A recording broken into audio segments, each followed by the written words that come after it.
नमस्कार विद्यार्थी मित्रांनो, मी अशोक पवार तुमचं सगळ्यांचं स्वागत करतो आपल्या वर्ल्ड ऑफ सायन्स म्हणजेच सायन्स बाय अशोक पवार या ऑनलाईन प्लॅटफॉर्मवर, तसेच सायन्स बाय अशोक पवार या यूट्यूब चॅनलवरती।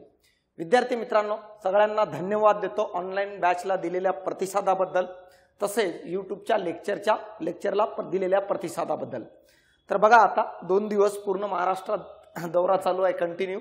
या कारणामुळे थोडं घसा बसल्यामुळे मध्यंतरी थोडं गॅप पडलं, तरी पण मी आज तुमच्यासाठी संभाव्यची मास्टर स्ट्रोक सिरीजचा भाग घेऊन येत आहे। आपला या सिरीजचा हा 7वा भाग आहे मित्रांनो, कळालं का? ज्यामध्ये आपण काय माहित आहे का, काही प्रश्न बघणार आहे। कशाचे? सामान्य विज्ञानाचे। बघा, तुम्ही ऐकलं असेल काही शब्द, काय शब्द ऐकले असतील? जसं उदाहरणामध्ये हिवाळ्यात किंवा पावसाळ्यात जेव्हा मॉर्निंगला सकाळच्या वेळेस उन्हाळ्यापेक्षा ट्रेनच्या शिट्टीचा आवाज आपल्याला दूर अंतरावरून ऐकू येतो। किंवा मित्रांनो, माहित आहे का, 2 व्यक्ती चंद्रावर फिरायला गेलेत। आता अपेक्षा असते कोणालाही जावं, परंतु चंद्रावर फिरायला गेल्यानंतर ते एकमेकांना बोलतायत, चांगलं बोलतायत, रोमॅन्टिक बोलतायत, परंतु एकमेकांना ते ऐकूच जात नाही मित्रांनो। तर काय कारण असेल? त्या कारणाचा शोध घेण्यासाठीच मी या ठिकाणी आलेलो आहे आणि ते मला सांगा, तुम्हाला पण सांगायचं आहे। म्हणजे याचा अर्थ आपण बोलतोय ज्या घटकाबद्दल तुम्हाला अंदाज आला असेल, त्या घटकाचं नाव आहे साऊंड। आणि या साऊंड नावाच्या टॉपिकचं रिव्हिजन आपण प्रश्नांच्या स्वरूपात करून घेणार आहे, ज्यावर आयोग हमखास एक प्रश्न विचारत आहे। प्रश्न बघण्याच्या अगोदर सगळ्यांनी यूट्यूब चॅनलला सबस्क्राईब करा मित्रांनो। व्ह्यूज तर येत आहेत भरपूर चांगल्या प्रकारे, परंतु मी यूट्यूब चॅनलला सबस्क्राईब करत नाही। आवर्जून यूट्यूब चॅनलला सबस्क्राईब करा। लेक्चर आवडत असेल तर लाईक करा आणि कमेंट करायला तर अजिबात विसरू नका। जे काही असेल ते, चांगलं तर चांगलं, वाईट तर वाईट। बघा, आता वेळ न घालता आपण पहिला प्रश्न बघूया काय असणार आहे। बघा, पहिला प्रश्न काय आहे? पुढील विधाना पाहून योग्य विधान निवडा। यानी काय रे, आपल्याला योग्य पर्याय काय आहे निवडायला या ठिकाणी सांगितलेलं आहे। आता बघा, मी तुम्हाला सांगतो काय असेल योग्य पर्याय, तर ते बघू आपण। चंद्रावर 2 व्यक्ती एकमेकांच्या जवळ उभे राहून बोलले तरी त्यांचं एकमेकांचं बोलणं ऐकू येणार नाही। जसं आता सांगितलं, दोघं म्हणतायत, एक दुसऱ्याला म्हणतो मी तुझ्यासाठी चंद्र तारे तोडून आणतो। आता बघा, चंद्र तारे तोडू नको, चंद्रावर फिरायला जा, पण एकमेकाला काय बोलता अजिबात आवाज येत नाही असं म्हणते। दुसरा, चंद्रावर हवा नाही असं म्हटलं गेलेलं आहे। आता बघा, मग या प्रश्नाचं उत्तर काय आहे? जर तुम्हाला द्यायचं असेल तर कोणतं उत्तर असू शकतो? तर या प्रश्नाचं उत्तर आहे पहिला, विधान अ आणि ब दोन्ही बरोबर असून विधान ब हे अच योग्य कारण आहे। आता बघा मित्रांनो, माहित आहे याचं कारण काय आहे? ध्वनी जेव्हा ट्रॅव्हल करत असतो तर समजा ए या पार्टिकल मध्ये साऊंड आहे। आता ज्या पार्टिकल मध्ये ध्वनी नावाची ऊर्जा आहे ना, तो पार्टिकल कधीच गतिमान होत नाही, ट्रॅव्हल करत नाही तो स्वतः। जसं उदाहरणामध्ये मी पार्टिकल आहे आणि माझ्या हातामध्ये ध्वनी नावाची ऊर्जा आहे, साऊंड, तर मी या ऊर्जेला असं घेऊन कधीच जात नाही मित्रांनो। तर मी काय करतो, या ऊर्जेला पुढच्या कणाकडे, पुढच्या घटकाकडे काय करतो, पास करतो। तर इथं बघा, जर ए नावाच्या या पार्टिकल मध्ये साऊंड नावाची एनर्जी असेल आणि ही ऊर्जा जर पुढे पाठवायची असेल तर पुढे बी नावाचा एखादा पार्टिकल असायला पाहिजे, त्याच्या पुढे पाठवायचं असेल तर सी नावाचा पार्टिकल, त्याच्या पुढे पाठवायचं असेल तर डी नावाचा पार्टिकल पाहिजे। तेव्हा ए कडून बी कडे पाठवली जाते, बी कडून सी कडे, सी कडून डी कडे। अशा प्रकारे ऊर्जा एका ठिकाणापासून दुसऱ्या ठिकाणी जाते, त्या ऊर्जेला साऊंड एनर्जी म्हणतो। परंतु जर तुम्ही चंद्रावर गेलात, चंद्रावर तुम्हाला समजून येईल की चंद्रावर कोणतंही पार्टिकल प्रेझेंट नाहीये। म्हणजे अशा प्रकारे तुम्ही एखादा शब्द बोललास, चंद्रावर जाऊन एखादं नाव घेतलास, जसं उदाहरणामध्ये तुम्ही मित्रांनो माहित आहे का, इंडिया हे नाव घेतलं, कळलं का? परंतु इंडिया हे नाव तुझ्या बाजूला थांबलेल्या व्यक्तीला ऐकू येत नाही का? कारण दोघांच्या मध्यंतरी अशा प्रकारचे कोणतेही पार्टिकल नसतात, कारण माध्यम नसतं, वातावरण नसतो, हवा नसतं।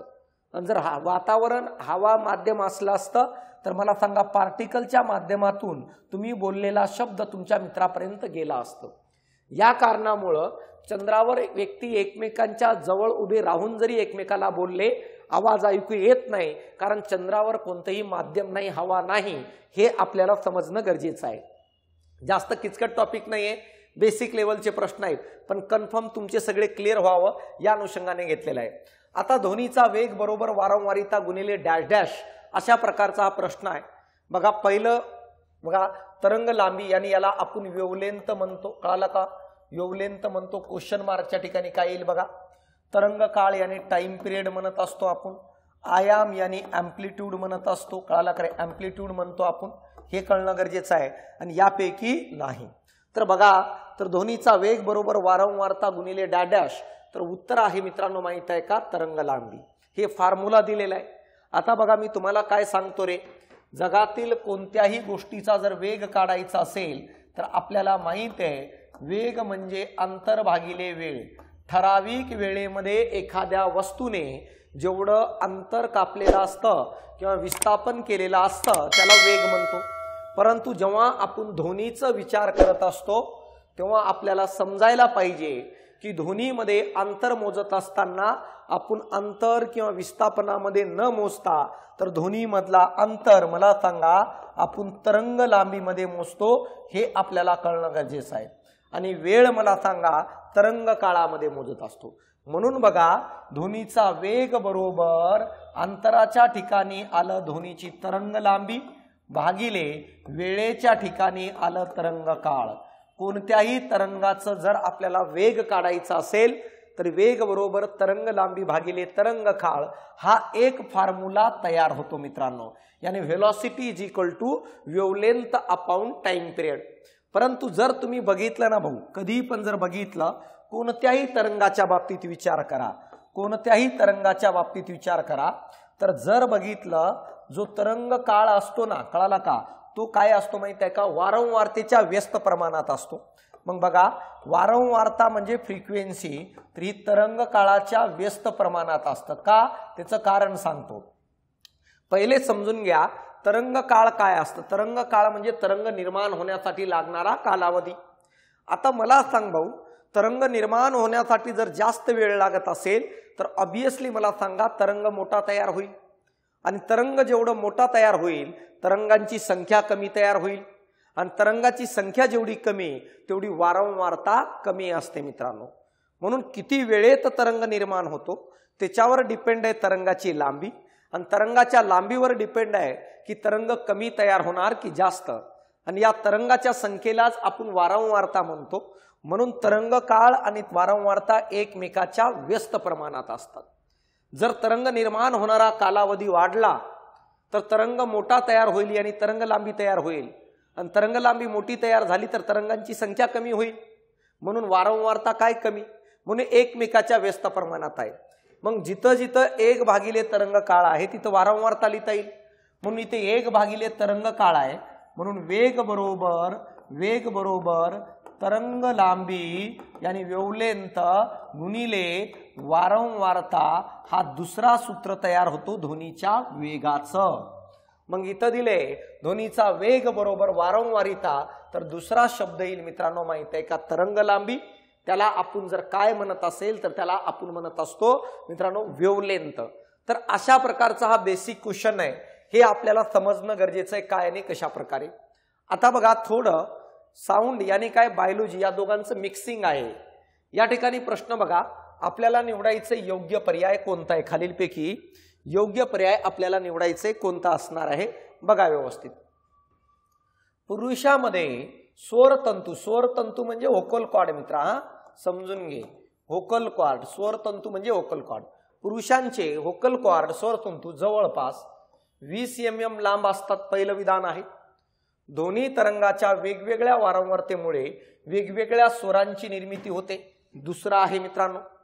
स्त्रियांमध्ये स्वरतंतू यानी काय म्हणतो व्होकल कॉर्ड, काला का व्होकल कॉर्ड 25 mm लांब असतात. 100 डेसिबल पेक्षा जास्त पातळीचा ध्वनी त्रासदायक ठरू शकतो. अशा प्रकारे या ठिकाणी आपल्याला काय डेटाबेस दिलेलं आहे मित्रांनो. आता आपल्याला योग्य पर्याय निवडायचे की योग्य पर्याय खालीलपैकी कोणते आहेत हे आपल्याला समजणं गरजेचं आहे. बघा आता मी सांगतो तुम्हाला.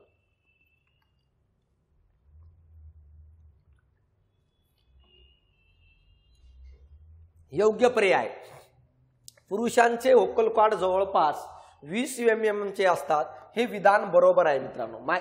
आता बघा हे मेलचं आहे. फिमेलचं जर बघितलं तर फिमेलमध्ये होकल कॉर्ड लहान असतात, जवळपास 15 mm चे असतात. तर पहिलं विधान बरोबर. होकल कॉर्ड काय असतो रे?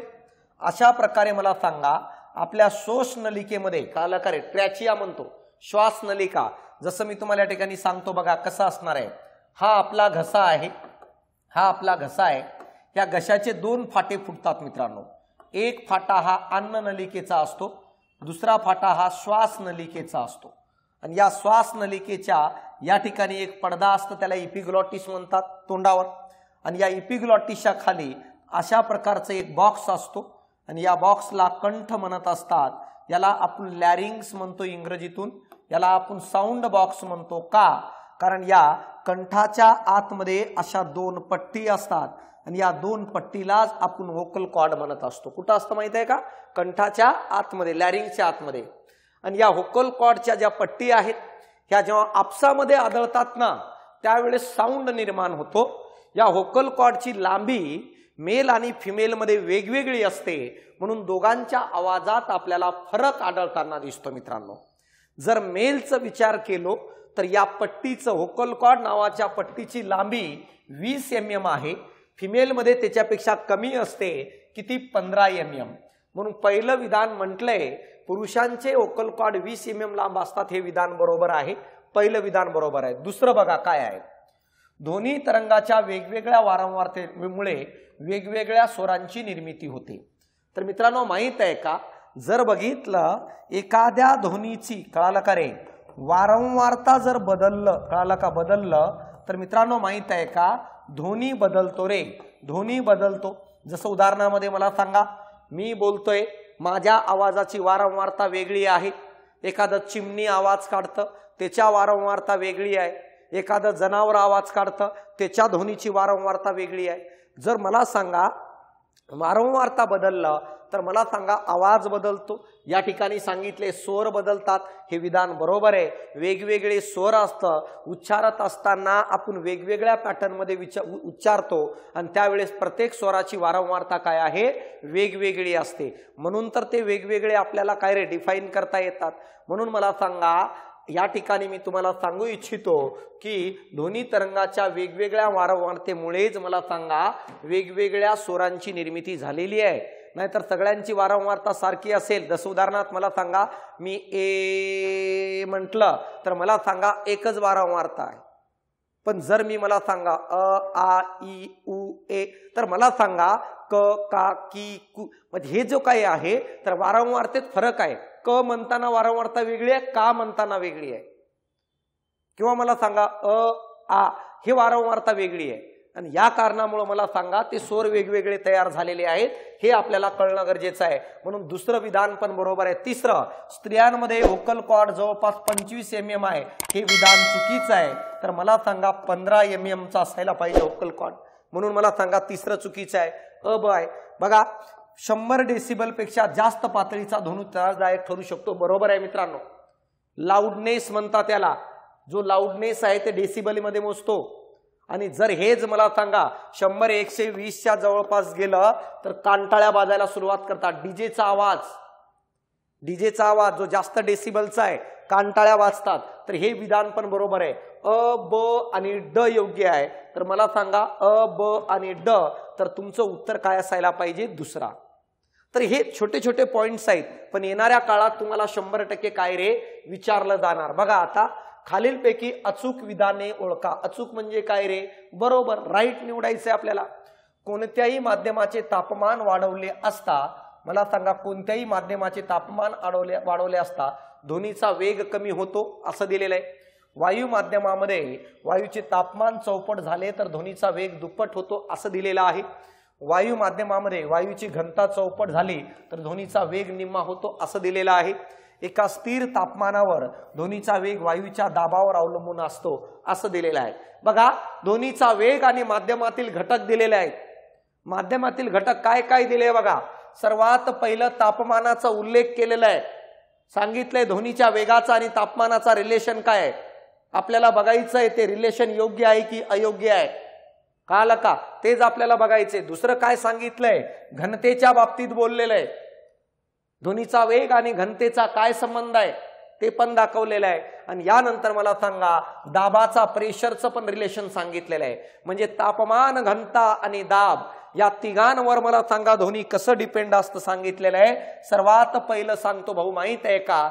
जर बघितलं सर्वात पहिलं तापमान, टेम्परेचर, तर मित्रांनो माहित आहे का, जेव्हा वायू माध्यमातील तापमान जर वाढवलं ना आपण, तापमान जर वाढवलं तर मला सांगा ध्वनीचा वेग वाढतो रे. वेग वाढतो हे आपल्याला कळणं गरजेचं आहे. का वाढतो ते महत्वाचं आहे. कारण बघा तापमान वाढल्यामुळे मला सांगा वातावरणातील कणाची ऊर्जा वाढते मित्रांनो. आणि ऊर्जा वाढल्यामुळे मला सांगा त्यांची गती वाढते. कळालं का? हालचाल वाढते. त्या पार्टिकलची हालचाल वाढते मित्रांनो, हे कळणं गरजेचं आहे. बघा ना, उदाहरण सांगतो. एखाद्या भांड्यामध्ये डाळ शिजू राहिले, खालून उष्णता देताय, वरतून प्लेट झाकून टाका. तापमान वाढल्यानंतर पार्टिकलची काय मोमेंट वाढते, म्हणून ती प्लेट खालीवरी होते. तर वातावरणाचं तापमान वाढलं तर वातावरणातील कणांची ऊर्जा वाढते आणि ऊर्जा वाढल्यामुळे त्या कणांची हालचाल वाढते. आणि या कारणामुळे मला सांगा ध्वनीचा वेग वाढतो. कारण जेव्हा दोन पार्टिकल आपसात जाऊन आदळतात तेव्हा ध्वनी अधिक प्रखरतेने निर्माण होत असतो. पण हे कसं डिपेंड आहे? तर मित्रांनो माहित आहे का, ध्वनीचा वेग हा जर बघितलं वर्गमुळात तापमानाच्या समानुपाती आहे. कळतंय का रे? ध्वनीचा वेग जर बघितलं वर्गमुळात तापमानाच्या समानुपाती आहे. म्हणजे याचा अर्थ तुम्हाला कळतंय का? तापमान जर वाढवलं तर ध्वनीचा वेग वाढतो, पण वर्गमुळात आहे. कसं सर? जर 4 पटीने तापमान वाढवलं तर ध्वनीचा वेग दुप्पट वाढतो. 9 पटीने तापमान वाढवलं तर ध्वनीचा वेग 3 पट वाढवतो. आणि मला सांगा 16 पटीने तापमान वाढवलं तर ध्वनीचा वेग 4 पटीने वाढतो. म्हणजे याचा अर्थ, आणि जर 1 डिग्री सेल्सिअसने तापमान वाढवलं 0.61 मीटर पर सेकंद या वेगाने ध्वनी वाढतो. येणाऱ्या काळात तुम्हाला हे प्रश्न येणार, ते सोडून द्या. मॉर्निंगच्या वेळेस हिवाळ्यात ट्रेनच्या सिटीचा आवाज दुरून ऐकू येतो. तर हे पहिलं तापमानाचं रिलेशन आहे. दुसरं काय सांगितलं बघा? दुसरं रिलेशन सांगितलं घनता, ज्याला आपण काय म्हणतो? डेन्सिटी म्हणत असतो, डेन्सिटी. तर मित्रांनो माहित आहे का, पहिली गोष्ट समजून घ्या, घनता जर वाढली तर ध्वनीचा वेग कमी होतो रे डेन्सिटी वाढल्यानंतर. कसं काय सर? याचं कारण सांगतो बघा. जर घनता वाढली तर मला सांगा जे मॉलिक्यूल होते ना वातावरणात त्यावर रेणुभार वाढतो, त्याचं मॉलिक्युलर वेट वाढतो. आणि मॉलिक्युलर वेट वाढल्यामुळं त्यामधून ध्वनीचा वेग कमी होतो. कसं काय सर? मला एक सांगा, घनता वाढणे म्हणजे काय रे? पार्टिकल जवळ येणे. पार्टिकल जवळ येणे याला घनता वाढणे म्हणतो आपण. मग बघा आता मी काय म्हणतो, अशा प्रकारे हे 3 पार्टिकल आहेत, ह्यांची घनता वाढत आहे. घनता वाढत आहे म्हणजे पार्टिकल जवळ येत आहे. तुम्ही म्हणताल सर पार्टिकल जेवढे जवळ तेवढं ध्वनीचा वेग जास्त असतो. हे बरोबर आहे. म्हणून तर स्थायू पदार्थामध्ये पार्टिकल जवळ आहे म्हणून सर्वात जास्त वेग स्थायूमध्ये असतं. परंतु मित्रांनो जेव्हा आणखी घनता वाढते त्यावेळेस मला सांगा अशा प्रकारे हे रेणू एकमेकात मिक्स होतात आणि नंतर एकच रेणू तयार होऊन जातो त्यांच्यापासून. तिघ स्वतंत्र होते, आता तिघांचं एकच तयार झालं. म्हणून मला सांगा आता जो रेणू आहे त्याचं रेणुभार वाढलं, कारण पहिलं कमी होतं प्रत्येकाचं, एकत्र आल्यामुळे रेणुभार वाढला. आणि जेव्हा रेणुभार वाढतो आणि एवढ्या मोठ्या रेणुभार असणाऱ्या याच्यातून ध्वनी जातं तेव्हा त्याचा वेग कमी होतो. हे कारण आहे मित्रांनो. घनता वाढलं की रेणुभार वाढतं, म्हणून मला सांगा वेग कमी होतो. पण कसं डिपेंड आहे? तर ध्वनीचा वेग मला सांगा वर्गमुळात वर्गमुळात घनतेच्या व्यस्त प्रमाणात आहे. म्हणजे तुम्हाला कळतंय का? घनता वाढली तर वेग कमी होतं. पण कसं कमी होतं बघा. जर घनता 4 पटीने वाढली तर वेग निम्म होतं. घनता 9 पटीने वाढली तर वेग किती रे? 1/3 होतं. घनता जर 16 पटीने वाढली तर वेग 1/4 होतो. मग बघा घनता वाढली की वेग कमी होऊ राहिला आणि इथं घनता वाढू राहील. येणाऱ्या काळात हे विचारलं जाईल. आणि तिसरं पॉइंट मित्रांनो, दाब जो आहे हे वाढला किंवा कमी झाला तर मला सांगा हा ध्वनीच्या वेगावर परिणाम करत नाही. हे आपल्याला कळणं गरजेचं आहे. ध्वनीच्या वेगावर परिणाम करत नाही. मग बघा कोणत्याही माध्यमाचे तापमान वाढवले असता ध्वनीचा वेग कमी होतो असं सांगितलंय, हे विधान चुकीचं आहे. तापमान वाढवले असता मला सांगा ध्वनीचा वेग वाढतो, कारण वर्गमुळाच्या समानुपाती आहे. म्हणून पहिलं विधान चुकीचं, आपल्याला अचूक म्हणजे योग्य निवडायचंय. यानंतर वायू माध्यमामध्ये वायूचे तापमान चौपट झाले तर ध्वनीचा वेग दुप्पट होतो, हे विधान बरोबर आहे, कारण वर्गमुळाच्या समानुपाती आहे.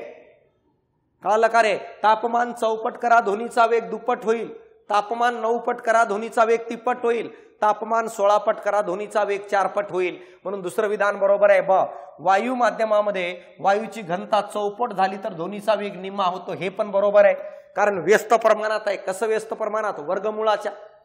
वर्गमुळाच्या व्यस्त प्रमाणात आहे. बघा ना, घनता मला सांगा वेग बरोबर मला सांगा घनता किती चौपट करायची, तर ह्याचं उत्तर किती येतं रे? ह्याचं उत्तर 1/2 येईल ना. म्हणून तर मला सांगा हे विधान पण बरोबर आहे. यानंतर एका स्थिर तापमानावर ध्वनीचा वायूच्या दाबावर अवलंबून असतो, हे विधान चुकीचं आहे. म्हणजे ब आणि क बरोबर आहे. या ठिकाणी बघा ऑप्शन नाही आहे, तर मला सांगा ब आणि क करून टाका तिसऱ्या ऑप्शनला, बाकी अ आणि ड चुकीचं आहे. तर हे या लेवलचे प्रश्न विचारले जाणार येणाऱ्या काळात. तुम्हाला समजणं गरजेचं आहे काय आणि कशा प्रकारे आहे.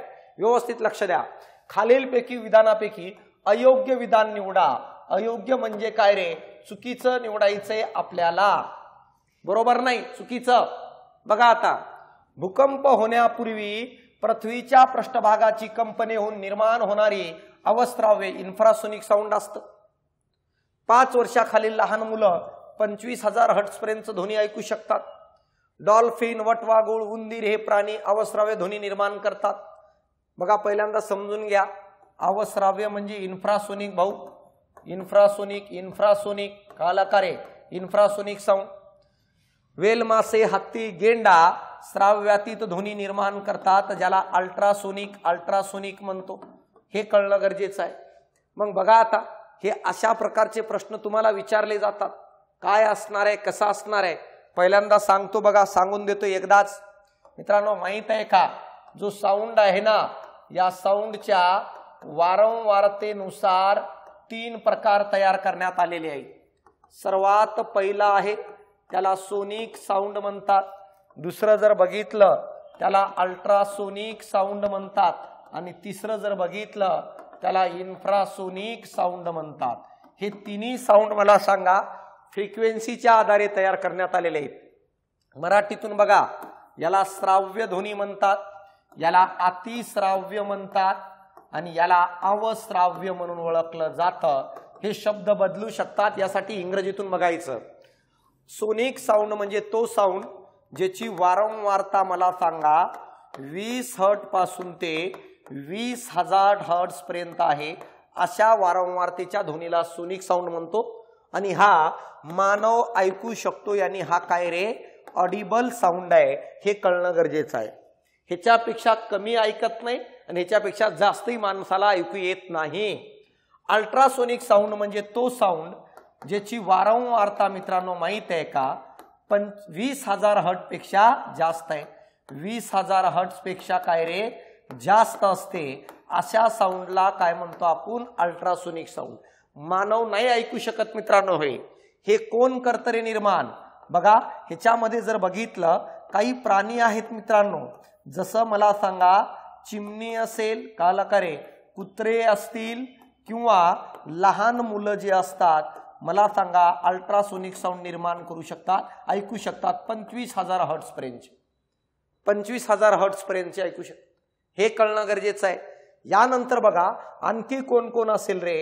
ह्याच्यामध्ये येतं वेल मासा रे, डॉल्फिन मासा. ह्याच्यामध्ये येतं वटवाघूळ पण अल्ट्रासोनिक साऊंड निर्माण करतं, आणि डॉल्फिन मासा जो आहे हा डॉल्फिन मासा पण अल्ट्रासोनिक साऊंड निर्माण करतो. कोणत्याही मेडिकल किंवा इंजिनिअरिंग फील्डमध्ये जर ॲप्लिकेशन विचारलं तर ॲप्लिकेशन फक्त अल्ट्रासोनिक साऊंडचं आहे. मग ते सोनोग्राफी असेल, इकोकार्डिओग्राफ असेल, किंवा कोणत्याही बायोलॉजिकल प्रोसेसमध्ये किंवा इंजिनिअरिंग प्रोसेसमध्ये कोणत्या साऊंडचा वापर होतो तर अल्ट्रासोनिक. का? कारण हा सर्वात बारीक साऊंड आहे. इन्फ्रासोनिक साऊंड म्हणजे तो साऊंड ज्याची वारंवारता यानी फ्रिक्वेन्सी ही 20 हर्ट्झ पेक्षा काय असते माहित आहे का? कमी असते. 20 हर्ट्झ पेक्षा कमी असते, आणि हे सर्वात दूर अंतरापर्यंत जातं. कोण कोण निर्माण करतं बघा, वेल मासा निर्माण करतं. यानंतर जर बघितलं मित्रांनो माहित आहे का, हत्ती पण निर्माण करत असतो. यानंतर गेंडा पण निर्माण करतं.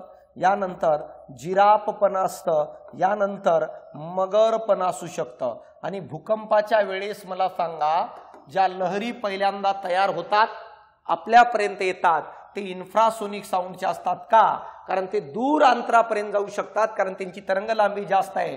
का जास्त आहे तरंग लांबी? कारण त्यांची फ्रिक्वेन्सी कमी आहे. मग हे बघून घ्या, इथं वेल मासा आहे, कळाला का रे, कोण कशाची निर्मिती करतं, इथं तेच सांगितले बघा. भूकंप होण्यापूर्वी पृथ्वीच्या पृष्ठभागापर्यंत जे कंपन निर्माण येतात ते इन्फ्रासोनिक साऊंड असतात. हे विधान बरोबर आहे. म्हणून तर इन्फ्रासोनिक साऊंडचा वापर आपत्ती व्यवस्थापनामध्ये करतो. 5 वर्षाखाली लहान मुले कळाला का 25,000 हर्ट्झ पर्यंतचा ध्वनी ऐकू शकतात. हे पण बरोबर आहे. पहिलं पण बरोबर आहे. आता सांगितलं 5 वर्षाखालील मुलं असेल, चिमणी असेल, उंदीर असेल, कुत्रे असतील, हे काय करतात 25,000 हर्ट्झ पर्यंत ऐकू शकतात. डॉल्फिन, मासा, वटवाघूळ आणि उंदीर हे प्राणी अवस्रावे इन्फ्रासोनिक साऊंड नाही मित्रांनो. तर हे तिघचे तिघ काय करत होते, अल्ट्रासोनिक साऊंड निर्माण करतात. इथं सांगितलंय इन्फ्रासोनिक साऊंड. म्हणून मला सांगा क विधान चुकीचं आहे. कारण डॉल्फिन, मासा, वटवाघूळ, उंदीर हे अल्ट्रासोनिक साऊंड तयार करतात. यानंतर वेल मासे, हत्ती, गेंडा हे अल्ट्रासोनिक साऊंड निर्माण करतात. हे पण चुकीचं आहे, कारण हे इन्फ्रासोनिक निर्माण करतात. हे आपल्याला कळणं गरजेचं आहे मित्रांनो. म्हणून कधी लक्षात ठेवा, उलट केलंय हे. इंग्रजीतून बघायचं, मराठीतून कळालं नाही तर हे तिघ इन्फ्रासोनिक साऊंड निर्माण करून राहिले. म्हणून तर हत्ती दुसऱ्या हत्तीला 10-20 किलोमीटर अंतरावर असताना आपण बोलू शकतो. हत्तीचे कान बघा मोठे आहेत. का? कारण हत्तीचे कान एवढे मोठे का आहेत? कारण साऊंड इझिली डिटेक्ट करण्यासाठी, घेण्यासाठी. तर मला सांगा याचा अर्थ, मला सांगा या ठिकाणी पहिलं अ आणि ब बरोबर आहे आणि क आणि ड चुकीचं आहे. इथं आपल्याला अयोग्य विधान सांगा असं म्हटलं होतं, तर या ठिकाणी ऑप्शन नाही आहे. तर मला सांगा कोण येईल रे? क आणि ड येणार आहे. हे काय उत्तर असणार आहे, कारण चुकीचं विचारले. यानंतर बघा हृदयाच्या ठोक्याचा अभ्यास करणारा तंत्रज्ञान पुढीलपैकी कशावर आधारित आहे? बघा, श्राव्य सोनिक साऊंडवर आधारित आहे का? यानंतर इन्फ्रासोनिकवर आहे का? इन्फ्रासोनिकवर आहे का? इन्फ्रासोनिक. यानंतर जर बघितलं तर मित्रांनो माहित आहे का, श्राव्यातीत यानी काय रे, अल्ट्रासोनिकवर आहे का? अल्ट्रासोनिकवर. तर मला सांगा, तुम्हाला उत्तर द्यायचंय की हृदयाच्या ठोक्यांचा अभ्यास करणारा तंत्रज्ञान ज्याला काय म्हणतो आपण माहित आहे का? त्याला इकोकार्डिओग्राफ म्हणतात. इकोकार्डिओग्राफ म्हणून ओळखलं जातं. तर जसं ईसीजी मध्ये करंटचा वापर होतो, त्याला इलेक्ट्रोकार्डिओग्राफ म्हणतात.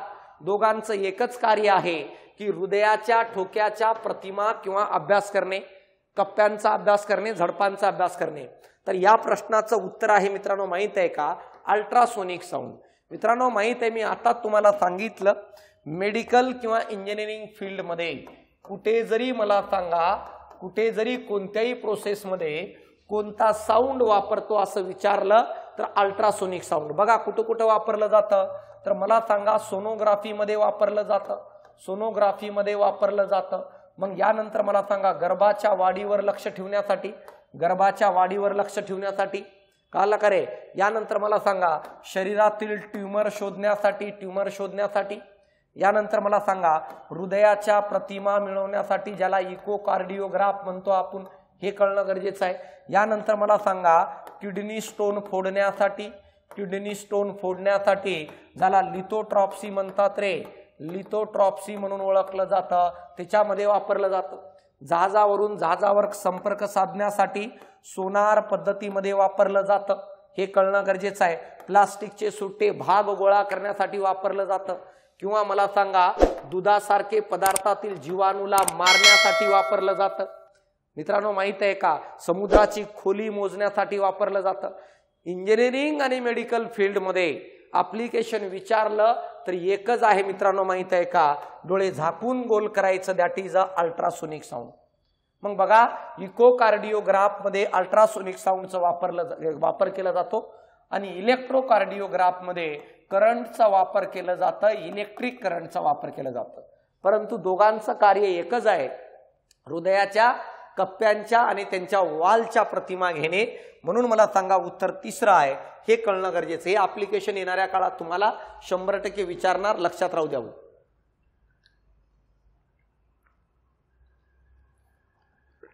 यानंतर बघा नेक्स्ट क्वेश्चन काय आहे. तर मला सांगा पाण्याखालील वस्तू शोधण्यासाठी सोनार या तंत्रज्ञानाचा वापर कशावर केला जातो, कशाच्या सहाय्याने. पहिला आहे सोनिक साऊंडचा वापर, आता सांगितलं. दुसरा आहे इन्फ्रासोनिक आणि तिसरा आहे अल्ट्रासोनिक. तर मला सांगा कोणाचा वापर केला जाईल, अल्ट्रासोनिकचं. कसं वापर केला जातो रे. समजा अशा प्रकारची जहाज आहे, अल्ट्रासोनिक साऊंड निर्माण केलं जातं आणि खाली पाठवलं जातं समुद्राच्या खोलीकडे. समजा इथं समुद्राचं खोली आहे, म्हणजे या ठिकाणी काय रे, समुद्राचं तळ आहे. आता मला सांगा जसं तो साऊंड इथं आदळतो आणि इथून रिटर्न जातो मित्रांनो अशा प्रकारे, तर साऊंडला येण्यासाठी आणि रिटर्न जाण्यासाठी किती टाइम लागलं. जसं मी म्हणेल की 4 सेकंदाचा वेळ लागला. आता माहित आहे समुद्रात मला सांगा ध्वनीचा वेग किती, तर वेग आहे 1530 किंवा 31 मीटर पर सेकंद. आता मला खोली काढायची समुद्राची, तर अंतर बरोबर काय रे, अंतर बरोबर वेग गुणिले वेळ असणार आहे. वेग तर मला माहित आहे 1530, लागलेला वेळ किती रे, 4 सेकंद. जाऊन रिटर्न येण्यासाठी लागला, म्हणजे जाण्यासाठी 2 सेकंद आणि येण्यासाठी 2 सेकंद. अंतर तर एकेरी काढायचं होतं, म्हणून वेळ 2 सेकंद घेतला. 0 3 2 6 5 2 10 0 हातच्याले 1 2 2 3. तर मला सांगा 3060 मीटर एवढ्या खोलीवर मला सांगा खाली पृष्ठभाग आहे. हे कशावरून कळालं, रिटर्न आलेल्या त्या काय रे ध्वनीवरून. कारण किती वेळ लागला रिटर्न यायला, त्याच्यावरून टाइम गुणिले मला सांगा वेग किती आहे समुद्रातील पाण्याचा, हे ध्वनीचा पाण्यामध्ये. ह्यानुसार मला सांगा समुद्राची खोली मोजली जाते. यालाच आपण सोनार काय सिस्टम म्हणत असतो. आणि मला सांगा अल्ट्रासोनिक साऊंडवर काय आहे ती डिपेंड असते. बघा विद्यार्थी मित्रांनो, आपल्या बॅचेस उपलब्ध आहेत. आवर्जून ज्याला विज्ञानाची अडचण आहे, विज्ञानचं कायमचं प्रश्न मिटवायचंय, 0 पासून ते हिरो पर्यंत सायन्स जर करायचं असेल तर तुम्ही आवर्जून एकदा बॅचला पडताळणी करा, डेमो लेक्चर बघा आणि यानंतरच बॅच तुम्ही जॉईन करू शकता. फाउंडेशन बॅच अवेलेबल आहे. जे नवीन विद्यार्थी आहेत ना, जे 1 वर्षापासून पाठीमागचे अभ्यास करतायत, त्यांनी आवर्जून फाउंडेशन बॅच काय करा, घ्या. ज्यांचा अभ्यास बऱ्यापैकी झालेला आहे ते काय रे ही बॅच घेऊ शकतात. कोणती, 999 ची. आणि यानंतर मला सांगा तुमच्यासाठी खास मी टार्गेटेड 30 एप्रिल साठी 1 डे रिव्हिजन बॅच घेऊन आलेलो आहे रे. 1 day revision batch. 1 day revision batch मध्ये ऑल सिलेबस कव्हर आहे. फक्त 15 लेक्चर करायचेत, ज्याच्यात सगळे लेक्चर कव्हर आहेत. 15 किंवा 14 लेक्चर आहेत, सगळे रेकॉर्डेड अवेलेबल लेक्चर आहेत. आणि ह्याची फीस मला सांगा 249 रुपये आहे. बस 249 मध्ये तुम्हाला पूर्ण सायन्स शिकायला भेटून जाईल. ते पण त्या दर्जाचं आयोग विचारतं. यासाठी तुम्हाला ऍप्लिकेशन डाउनलोड करायचं आहे. Science by Ashok Pawar. Play स्टोअरवर पण आहे आणि iOS वर पण आहे. सायन्स बाय अशोक पवार हे नाव सर्च करायचंय. दोन्ही ठिकाणी तुम्हाला ऍप्लिकेशन आपलं भेटून जाईल. आवर्जून तुम्ही बॅच जॉईन करू शकता. तुमच्या मित्रांना पण सजेशन करा आणि यूट्यूब चॅनलला तर नक्की सबस्क्राईब करून ठेवा. कारण येणाऱ्या काळात आता ही सिरीज कंटिन्युअसली दररोज असणार आहे. म्हणजे त्याचा फायदा तुम्हाला येणाऱ्या पेपरमध्ये जास्तीत जास्त होईल. ऍप्लिकेशनसाठी काय करा, प्ले स्टोअरवरून science by Ashok Pawar download करा. किंवा खाली लिंक पण दिलेली आहे, कळालं का रे. खाली काय आहे कमेंटच्या ठिकाणी लिंक दिलेली ऍप्लिकेशन, ती तिथून डाउनलोड करू शकता. आता बघा नेक्स्ट क्वेश्चन काय आहे. श्राव्यव्यापी ध्वनी अल्ट्रासोनिक साऊंडचा उपयोग खालीलपैकी कशासाठी होतो. आता सांगितलं तो बघा, एका जहाजावरून दुसऱ्या जहाजावर संपर्क साधण्यासाठी, बरोबर आहे, कळालं का. यानंतर प्लास्टिकचे पृष्ठभाग एकत्र जोडण्यासाठी पण अल्ट्रासोनिक साऊंडचा वापर केला जातो. यानंतर दूध जास्त काळ टिकवण्यासाठी. का सर दूध, मला एक सांग भाऊ, तू मुंबईहून तुझं दुधाचं बिझनेस आहे, मुंबईहून दुधाचं टँकर पाठवलास दिल्लीला, मग मला सांगा जायला 2-4 दिवस तर लागेल ना रे, कळालं का. मग इथून दूध पाठवलास 2-4 दिवसामध्ये तर तिथं डायरेक्ट दहीच उतरावं लागेल. मग यासाठी दुधाचं रूपांतर दहीमध्ये लॅक्टोबॅसिलस नावाचे बॅक्टेरिया करत असतात आणि मला सांगा त्या जीवाणूंना मारण्यासाठी मला सांगा कशाचा वापर केला जातं? अल्ट्रासोनिक साऊंडचं. कारण एकदम बारीक साऊंड आहे, तर या कारणामुळे तो दूध जास्त काळ टिकतं. कारखान्यातील सूक्ष्म यंत्राची स्वच्छता करण्यासाठी, कारण कारखान्यामध्ये इन्स्ट्रुमेंट अतिशय बारीक बारीक असतात जे हाताने हाताळता येत नाही, मग त्या इन्स्ट्रुमेंटला क्लीन करण्यासाठी अल्ट्रासोनिक साऊंडचा वापर केला जातो. किंवा मला सांगा मोठ्या मोठ्या पाईपलाईन असतात पाण्याच्या, कळालं का रे? त्यानंतर बघा तेलांच्या किंवा नैसर्गिक वायूंच्या, त्यांचं कुठं लिकेज झालं असेल तर ते पाण्यासाठी पण अल्ट्रासोनिक साऊंडचा वापर केला जातो. मग मला सांगा हे पण बरोबर आहे, अ ब क ड सर्व बरोबर आहे. तर मला सांगा आपल्याला योग्य विधान विचारलेलं होतं, तर मला सांगा तर काय रे? अ ब क ड सगळं बरोबर आहे, हे कळणं गरजेचं आहे. खालील विधानापैकी अयोग्य विधान ओळखा, म्हणजे चुकीचं ओळखायचंय रे आपल्याला. चुकीचा ध्वनी तरंगाच्या स्वरूपात प्रसारित होतो, कळाला का रे? ध्वनी तरंगाच्या स्वरूपात बरोबर आहे मित्रांनो. हा पार्टिकल आहे ना, हा ए नावाचा पार्टिकल आहे ज्याच्यात ध्वनी ऊर्जा आहे साऊंड. हा पुढच्या बी नावाच्या पार्टिकलला देतो, बी सी नावाच्या पार्टिकलला. पण जेव्हा हे देत असताना किंवा घेत असताना हालचाल होते यांची, मागे पुढे हालचाल कशी होते? पण मागे आणि पुढे हालचाल होते. जसं मी पार्टिकल आहे, माझ्याकडे साऊंड ऊर्जा आहे, मला समोरच्याला द्यायचं असेल तर मी समोरच्याला असं ढकलल, तर मला सांगा दिल्यानंतर मी मागे येईल, तरी जाग्यावर हालचाल होऊ राहिली ना अशा प्रकारे. तर मला सांगा, आणि अशा प्रकारे हालचालीमुळे तरंग तयार होतं, आणि त्या तरंगाला आपण जर काय म्हणत असेल तर त्याला अनुतरंग म्हणतात, त्याला लॉन्जिट्युडिनल म्हणतात, जे मागे पुढे हालचाल होऊन तरंग निर्माण होतो. म्हणून मला सांगा पहिलं बरोबर आहे, तरंगाच्या स्वरूपात ध्वनी तरंग प्रसारित होतं. ध्वनी भौतिक वस्तूतून प्रसारित होतो, हे पण बरोबर आहे. का? कारण भौतिक वस्तू असणे म्हणजेच माध्यम असणे ना रे. पुढे जर पार्टिकलच नाही आहे तर ध्वनी वहन झालं नसता. म्हणून भौतिक वस्तूतून वहन होतोय, एकतर स्थायूतून, द्रवातून किंवा वायूतून.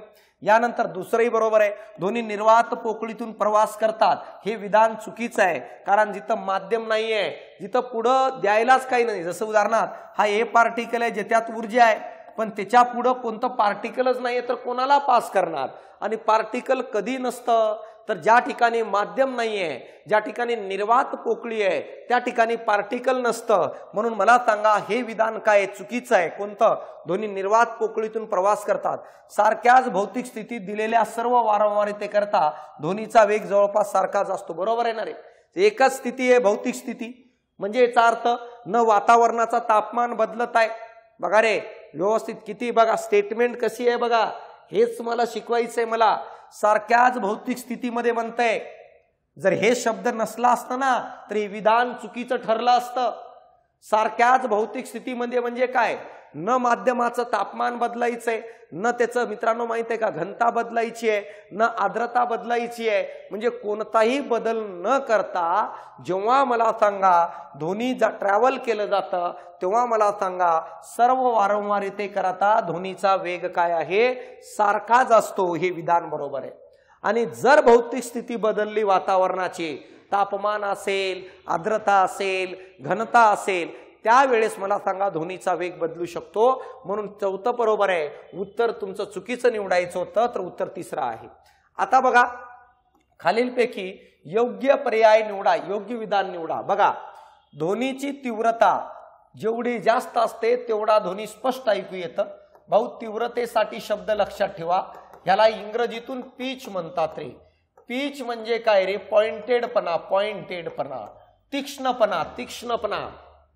तर ज्या ध्वनीच्या आतमध्ये तीक्ष्णपणा असतो तर त्या ध्वनीची तीव्रता जास्त असते, त्याचं पॉइंटेडपणा जास्त असतो, त्याची पीच जास्त असते. तुम्हाला माहित आहे पुरुषांच्या आवाजापेक्षा महिलांच्या आवाजाचं तीक्ष्णपणा जास्त आहे मित्रांनो. आणि जे पॉइंटेड जास्त असतं त्याला जास्त तीव्रतेचा ध्वनी किंवा त्याला हाय पिच साऊंड म्हणतात. मग बघा मी या ठिकाणी काय म्हणतो व्यवस्थित लक्ष द्या. हाय फ्रिक्वेन्सी किंवा हाय वारंवारता असणाऱ्या ध्वनीला बघा काय म्हणतो बघा, हाय पिच. कळालं का रे? हाय पिच ज्याला म्हणतो उच्च तीव्रता असणारा ध्वनी कोण असतो? तर ज्याची वारंवारता जास्त आहे तो असतो, कारण फ्रिक्वेन्सीवर डिपेंड आहे.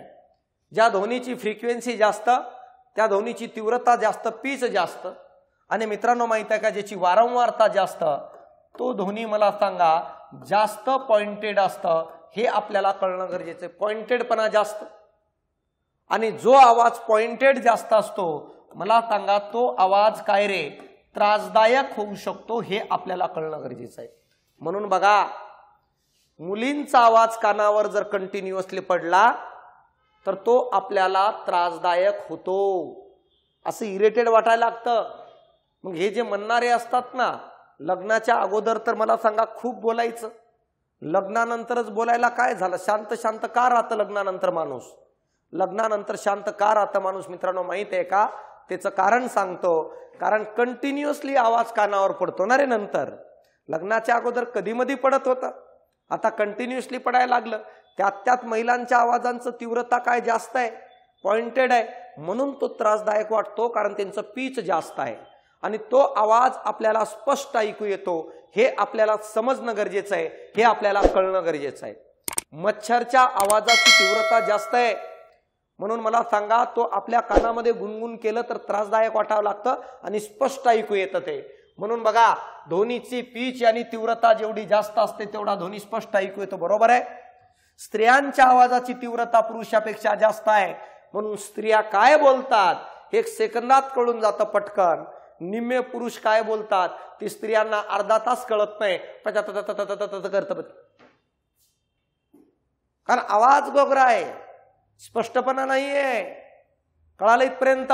तर मला सांगा दोन्ही विधान बरोबर आहे, तर मला सांगा दोन्ही विधान योग्य आहे. तिसरं उत्तर असेल.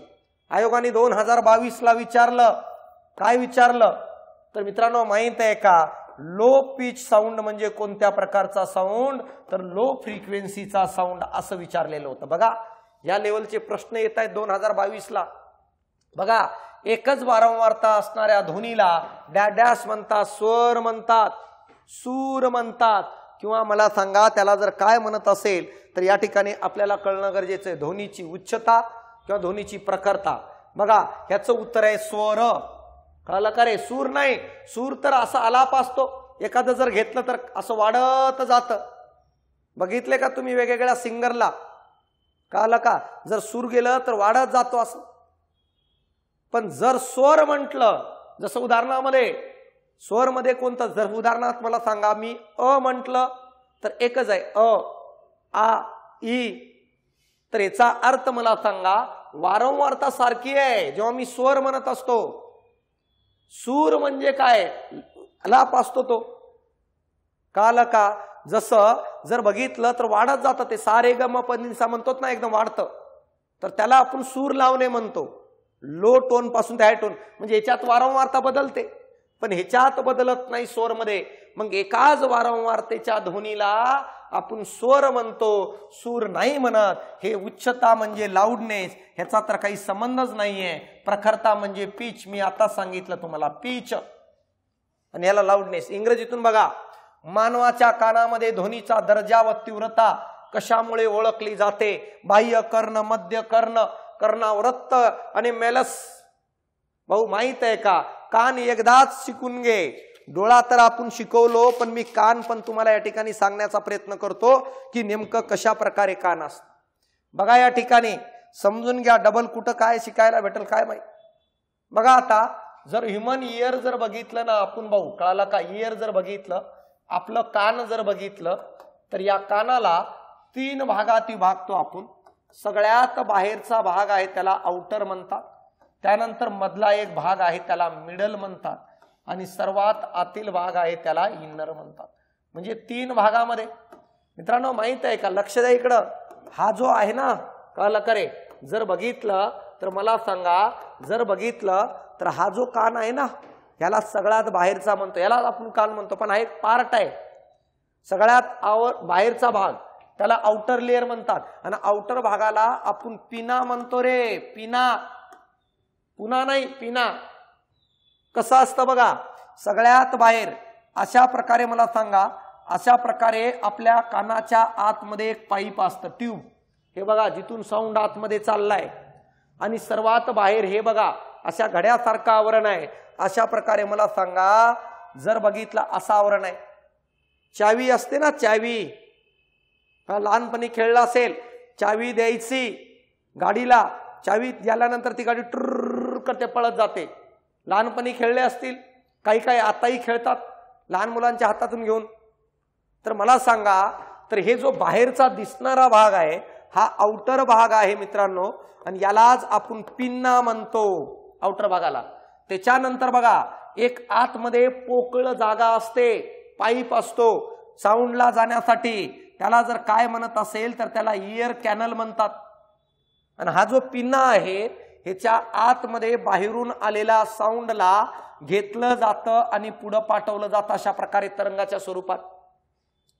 जे कॅनल आहे या कॅनलला पुढे मला सांगा या ठिकाणी काय सांगतो, नाजूक अशा प्रकारचा एक पडदा असतो. कळाला का रे? पडदा असतं हे आपल्याला समजणं गरजेचं आहे. त्याला टिम्पॅनम म्हणतात.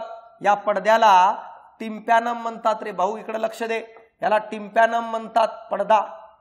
आणि हा हवा जाऊन किंवा सॉरी हे साऊंड जाऊन त्या पडद्यावर आदळतं. आणि मित्रांनो माहित आहे का, आता या टिम्पॅनमच्या पुढे चालू होतो आपला मिडल इयर.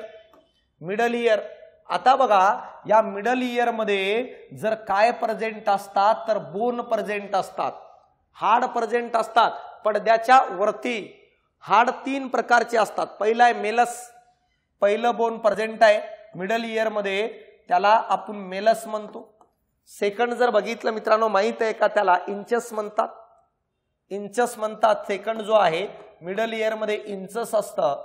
आणि तिसरं जर बघितलं मित्रांनो माहित आहे का, त्याला स्टेपस म्हणतो, जो सर्वात लहान हाड आहे त्याला काय म्हणतो रे आपण, स्टेपस म्हणून ओळखलं जातं. जो मला सांगा सर्वात काय रे लहान हाड आहे हे आपल्याला कळणं गरजेचं शरीरातील. आयोगाने अनेक वेळेस विचारलं कानामध्ये कुठं असतं तर मिडल इयर मध्ये. हे तिघही एका पाठोपाठ एक आहेत. सर्वात पहिले बघा, या पडद्याच्या पाठीमागे मेलस असतं, मेलसच्या पाठीमागे इंचस असतं, इंचसच्या पाठीमागे स्टेपअप असतं. हे 3 हाड असतात. आणि 3 हाड संपल्यानंतर मध्ये जे चालू होतो त्याला इन्नर इयर म्हणतात. आणि या इन्नर इयर मध्ये काय असते तरी असे गुंडाळलेले कॉईल असतात जिलेबी सारखी, कॉक्लिया असतात. कळलं का रे? ह्यांच्यामध्ये कॉक्लिया असतात. ह्यांच्यामध्ये काय असणार आहे, कॉक्लिया असणार आहे. कॉक्लिया कसे असतात रे बघा, तुम्ही बघितलं असेल अशा प्रकारे. कळलं का? अशा प्रकारे कानामध्ये काय रे असे वर्तुळाकार असतात. आणि हा सर्वात आतील कॉक्लिया हा पण बोन पासून बनलेला असतो. आणि या कॉक्लियाचं काम काय आहे कळलं का रे? तर मला सांगा, या कॉक्लियाचं काम आहे ध्वनीची वारंवारता. कळाला का? काय करणे रे, डिटेक्ट करणे. आणि ध्वनीची वारंवारता डिटेक्ट करणे यालाच आपण काय म्हणतो, ध्वनीची पिच डिटेक्ट करणे किंवा तीव्रता डिटेक्ट करणे. आणि नंतर मला सांगा, हा कॉक्लिया या ध्वनी डिटेक्ट जी झालती जी वारंवारता त्याला नर्वद्वारे, कळाला का रे, नर्वद्वारे मेंदूकडे पाठवता. आणि नंतर मेंदू सांगतो हा आवाज कोणता आहे, हा आवाज नवीन आहे की या आवाजाचं काही जुनं रेकॉर्ड आहे. हे दोन्ही आपल्याला सांगतो. जुनं रेकॉर्ड असेल तर आपल्याला मेंदू सांगतो कधीचं रेकॉर्ड आहे, रेकॉर्डचा इतिहास काय आहे, हे सगळं ध्वनी आपल्याला सांगतो, म्हणजे मेंदू सांगतो मित्रांनो. तर अशा प्रकारे हे सगळं मेकॅनिझम आहे. समजून घ्या, साधं सोपं आहे. येणाऱ्या काळात विचारलं तर आपल्याला सांगता यायला पाहिजे कोणाला काय म्हणतात, कोणता भाग कुठे. कॉक्लिया म्हणजे हा असतं रे, ह्याच्या आतमध्ये बलून सारखी संरचना वगैरे असतं, एवढं समजणं गरजेचं आहे. मानवाच्या कानामध्ये ध्वनीचा दर्जा आणि तीव्रता जर बघितलं कशामुळे ओळखली जाते, कॉक्लिया जो सर्वात इनर भाग आहे, बाह्य कर्ण आहे ज्याला पिना म्हणतात, मध्य कर्णमध्ये 3 बोन असतात, त्या 3 बोन पैकी पहिला जो आहे मेलस आहे. तर हे कळणं गरजेचं आहे. यानंतर बघा प्रश्न नेक्स्ट. थंड हवेच्या ठिकाणी ध्वनी अधिक स्पष्ट ऐकू येतो, कारण थंड हवेच्या ठिकाणी हवेतील कण जवळ असतात. आता बघा, विधान अ बरोबर असून कारण ब त्याचे योग्य कारण आहे, हे पहिलं आहे. आता बघा सर, थंड हवेच्या ठिकाणी असं काय होतं बघा मित्रांनो, माहित आहे का, थंड हवेच्या ठिकाणी जर बघितलं, थंड हवा जिथं आहे तिथं आर्द्रता जो आहे, आर्द्रता आर्द्रतेचं प्रमाण काय आहे, जास्त असतं मित्रांनो. कळलं का रे? आर्द्रतेचं प्रमाण जास्त.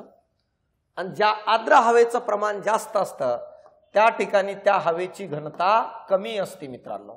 घनता कमी असते, डेन्सिटी. आणि मी थोड्या वेळाखाली सांगितलं की ध्वनीचा वेग, कळलं का, आणि घनता एकमेकाच्या वर्गमुळात व्यस्त प्रमाणात.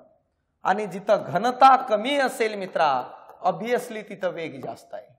मग बघा, थंड हवेच्या ठिकाणी आर्द्रता जास्त असते आणि आर्द्र हवेची घनता कमी आहे, म्हणून त्या ठिकाणी वेग वाढतं. हे या कारणामुळं थंड हवेच्या ठिकाणी ध्वनी अधिक स्पष्ट ऐकू येतो, कारण हवेच्या ठिकाणी हवेतील कण जवळजवळ असतात, म्हणजे आर्द्रता वाढते, परंतु मित्रांनो घनता काय आहे, कमी होऊन जाते. म्हणून तर ते हवेत उडतात ना, फॉग वगैरे, हे त्याचं कारण आहे. म्हणून पहिलं उत्तर आहे, हे आपल्याला कळणं गरजेचं आहे, हे आपल्याला समजणं गरजेचं आहे, काय आणि कशा प्रकारे असणार आहे. यानंतर 14वा, खालील विधानापैकी अचूक विधाने ओळखा. बरोबर निवडायचंय. वातावरणाची आर्द्रता वाढली तर त्याचा ध्वनीचा वेग वाढतो. आता सांगितलं कारण काय रे, आर्द्रता वाढली तर आर्द्र हवेची घनता कमी होऊन जाते आणि घनता कमी झाल्यामुळं रेणुभार वाढतो. मॉलिक्यूल एकत्र येऊन एकच मोठा तयार करून टाकतात आणि म्हणून वेग कमी होतं. म्हणून हे विधान बरोबर आहे. एखाद्या माध्यमाचे तापमान वाढले असता मात्र ध्वनीचा वेग कमी होतो. मला सांगा, हे विधान चुकीचं आहे, कारण तापमान आणि वेग मी काय सांगितलं, समप्रमाणात आहेत. v = वर्गमुळात तापमान असं समप्रमाणात आहे. म्हणजे याचा अर्थ, जर तापमान 4 पटीने वाढवलं वेग 2 पटीने वाढतं, तापमान 9 पटीने वाढवलं तर वेग 4 पटीने वाढतं, तापमान 3 पटीने वाढतं, तापमान 16 पटीने वाढवलं तर मला सांगा वेग 4 पटीने वाढतं, कारण समप्रमाणात. इथं काय म्हणतंय, पण एखाद्या माध्यमाचे तापमान वाढवले असता ध्वनीचा वेग कमी होतो. हे विधान चुकीचं आहे, कारण ध्वनीचा वेग वाढतो. म्हणून ब चुकीचं आहे. निर्वात पोकळी ध्वनीचा वेग 0 असतं का? बरोबर आहे. का 0? कारण तिथं कोणतंही माध्यम नाहीये मित्रांनो.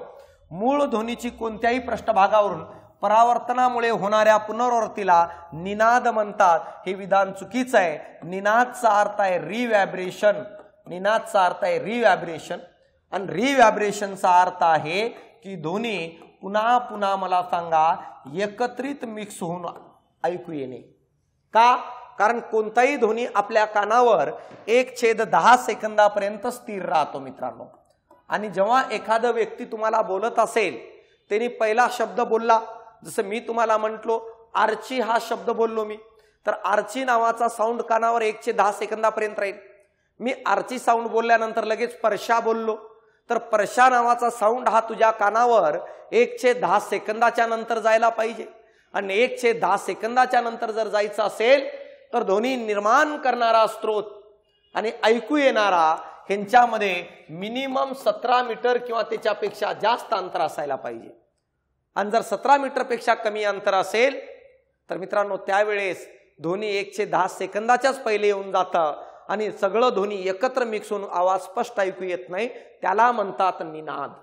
आणि हे टाळण्यासाठी वेगवेगळ्या हॉलमध्ये छतवरती मला सांगा खडबडीत केलं जातं, भिंत खडबडीत केली जाते किंवा पडदा लावला जातो. म्हणून बघा, निनादची डेफिनेशन ती आहे. आणि ध्वनीची कोणत्याही पृष्ठभागावरून होणारा जो पुनरावृत्ती आहे, रिपिटेशन आहे, याला निनाद न म्हणता याला म्हणतात प्रतिध्वनी, याला म्हणतात इको. म्हणून मला सांगा हे विधान पण चुकीचं आहे. कोणतं? ड. तर मला सांगा पहिलं बरोबर आहे, यानंतर काय रे, आणि क बरोबर आहे, अ आणि क बरोबर आहे. तर मला सांगा आपलं उत्तर आहे काय रे, तिसरं.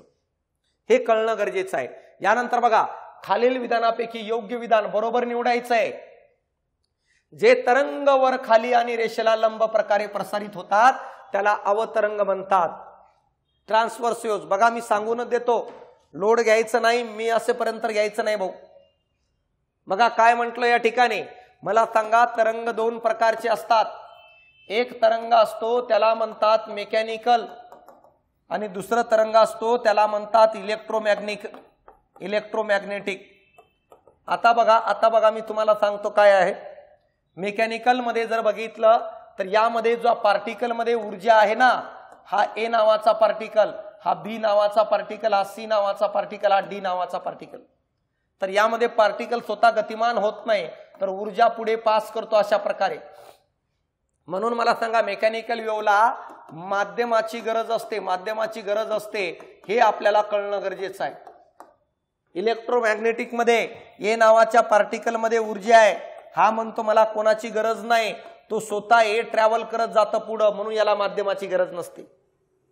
आणि मेकॅनिकल वेव्हज मध्ये पहिलं प्रकार आहे त्याला म्हणतात लॉन्जिट्युडिनल. लॉन्जिट्युडिनल ज्याला आपण म्हणत असतो अणुतरंग. अणुतरंगामध्ये कंपनाची दिशा आणि तरंगाची दिशा एकसारखी असते. कंपनाची दिशा आणि तरंगाची दिशा एकसारखी असते. आणि जर कंपनाची दिशा आणि तरंगाची दिशा सारखी असेल तर त्याला लॉन्जिट्युडिनल किंवा अणुतरंग म्हणतात. मेकॅनिकल वेव्हज मध्ये हे घडून येतं. ट्रान्सफर वेव्हज मध्ये बघा काय आहे, कंपनाची दिशा आणि तरंगाची दिशा जर एकमेकाला लंब परपेंडिक्युलर असेल तर त्याला काय म्हणतो रे, त्याला म्हणत असतो ट्रान्सव्हर्स वेव्हज. ट्रान्सव्हर्स वेव्हज कळलं का रे, ज्याला अवतरंग हा शब्द वापरतो. कळलं का, जसं उंच उडी मारण्याची स्टाईल, पहिल्यांदा वरती जातं नंतर पुढे जातो. पाण्याची लाट वरती जाते नंतर पुढे जाते. मग जेव्हा कंपनाची दिशा वरती आणि तरंग पुढे जातं तेव्हा त्याला ट्रान्सव्हर्स किंवा त्याला अवतरंग म्हणतात. एकमेकाला लंब असेल, समांतर असेल तर लॉन्जिट्युडिनल.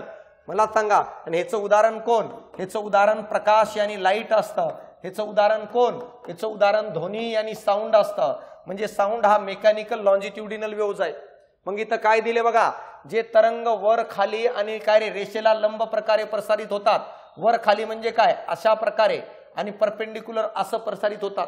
म्हणजे कंपनाची दिशा वरती आणि तरंगाची दिशा याला, तर याला अवतरंग म्हणतात. याने ट्रान्सव्हर्स हे विधान बरोबर आहे.